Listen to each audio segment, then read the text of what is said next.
शासकीय कर्मचाऱ्यांची संपाची झळ आता थेट जिल्हा रुग्णालयाला पाहायला मिळते। या ठिकाणी मी सध्या बीडच्या जिल्हा रुग्णालयामध्ये आहे। या ठिकाणी आपण पाहू शकतो तुडुंबाची गर्दी आहे, पण या ठिकाणी पेशंटला पाहण्यासाठी केवळ एक जी सरकारी कर्मचारी असतो तो स्टाफ नर्स आहे आणि त्याच्या हाताखाली जे शिकाऊ नर्स म्हणून ज्या कॉलेजच्या विद्यार्थिनी असतात ट्रेनिंगच्या, ह्या इथे ठेवण्यात आलेल्या आहेत आणि एका सिस्टरवरती हा सगळा लोड आहे आणि आज संपाचा तिसरा दिवस आहे आणि आपण इथे स्टाफ नर्स आहेत त्यांच्याकडनं आपण जाणून घेऊया काय परिस्थिती आहे। मॅडम, कशा पद्धतीने सध्या पेशंटची देखभाल करताय, काय परिस्थिती आहे?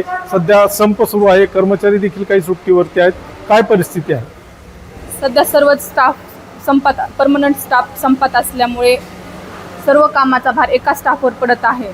आता हा मेन सर्जरी वॉर्ड, दोन साईडला पेशंट भरपूर आहेत, सर्व बऱ्याच पेशंटचे एक्सरे करणं, सिटी स्कॅनला पाठवणं, सोनोग्राफी करणं, इवन क्लास 4 ही नाही आहे, त्याच्यामुळे क्लास 4चे काम हे एका स्टाफला करावं लागतात। एवढा कामाचा लोड आहे, भरपूर कामाचा लोड आहे आणि आज 3 दिवस झालं, मी स्वतः 3 दिवस झालं ड्युटी करत आहे।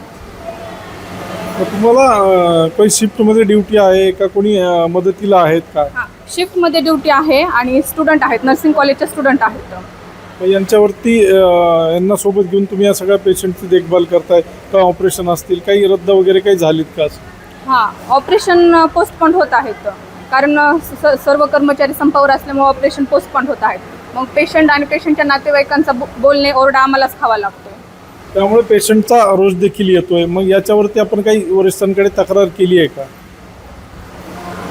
आता वरिष्ठांकडे तक्रार आम्हाला एवढंच सांगितलं जातं की संप मिटणार आहे, संप मिटणार आहे, याच्या पलीकडे काहीच कल्पना नाही आहे। या संपामुळे आपण पाहू शकतो की जिल्हा रुग्णालयातली जी परिस्थिती आहे, या ठिकाणी पेशंट देखील आहेत, हे ट्रीटमेंट अभावी किंवा यांचे ऑपरेशन होत नाही आहेत। इथे एक पेशंट आहे, काय तुम्ही किती दिवस झाले इथे आले आहात, काय परिस्थिती? 4 दिवस झालो सर आलेलो इथं। मी अपंग माणूस आहे, जे हा अपंग हात आहे ते हातावर पाडलेलो मी, तिथं लक्ष द्याना, तिथं ऑपरेशनचं काही सांगा ना। कशामुळं काय झालं? हा, कशामुळे लक्ष देत नाही? संप आहेत म्हणते। आता हे काय करायचं सर, मला एवढा त्रास आहे, मला रात्रभर झोप येत नाही। ही परिस्थिती आहे रुग्णालयातली आणि आणखीन पेशंट आहेत, आपण त्यांच्याकडनं जाणून घेऊया। काय ताई, काय परिस्थिती आहे, कधी आलेले आहेत तुम्ही आणि काय झालं? 5 दिवस झाले आम्हाला, आज 5 दिवस झाले।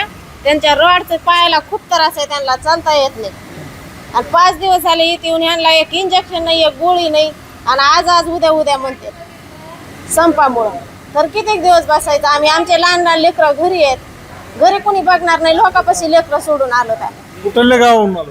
आम्ही निपाणी जवळ का पाचेगाव लांबून आलेलो आम्ही। पाय बघा, आम्ही डबा सुद्धा आम्हाला घेऊन गेलो। ही ग्रामीण भागातल्या रुग्णांची परिस्थिती आहे, जे गोरगरीब आहेत या रुग्णालयात येऊन आपला उपचार घेतात, पण या ठिकाणी या संपामुळे जी परिस्थिती आहे, या पेशंटला आता त्रास होतोय आणि ओरड देखील होते, स्टाफवरती चिडचिड केली जाते। पण यामध्ये आता काय उपाय निघेल? प्रशासन या संपातून काय मार्ग काढेल किंवा संप करणाऱ्या लोकांची त्यामध्ये काय मागणी असेल आणि त्या मागण्या पूर्ण करतील का, हे देखील पाहणं गरजेचं आहे आणि किती दिवसामध्ये हा संप मिटेल आणि या रुग्णांना किती दिवसामुळे मदत मिळेल आणि जे ऑपरेशन बंद झाले ते कधी सुरू होतील हे देखील पाहणं गरजेचं आहे।